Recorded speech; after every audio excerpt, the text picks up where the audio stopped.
தாவேக ஆட்சி அமைந்து 60 நாட்கள் தான் ஆகிறது. 6 மாதம் முடிந்த பிறகுதான் மதிப்பீடு செய்ய முடியும் என்று பாஜக தலைவர் தெரிவித்துள்ளார். திருச்சியில் கல்லூரியின் நிகழ்ச்சியில் கலந்து கொண்ட பின் செய்தியாளர்களை சந்தித்த அவர் தங்களுடைய சுற்றுவட்டார பிரமுகர்களை தொடர்ச்சியாக அரசு பொறுப்பில் நியமனம் செய்வதை இந்த ஆட்சி மேற்கொண்டு வருகிறது என குறிப்பிட்டார். திரைத்துறை, அரசியல் துறை பின்னணியை சார்ந்தவராக இருப்பவர்களை முக்கிய பொறுப்பில் அமர்த்துவது சரிதானா என புரியவில்லை என்றும் தெரிவித்தார். எத்தனை நாள் ஆச்சு? இப்போ 60 நாள் ஆயிடுச்சா?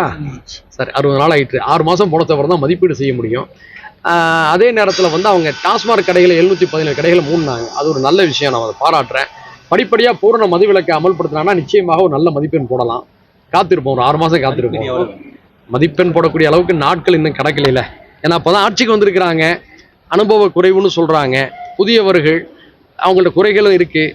அதே சமயத்தில் ஒரு 6 மாத காலத்துக்கு அப்புறம் தான் அதை சீர்தூக்கி பார்க்கணும். அதுவரை அவ்வப்போது நடக்கக்கூடிய தவறுகளை நம்ம சுட்டி காட்டுறோம்.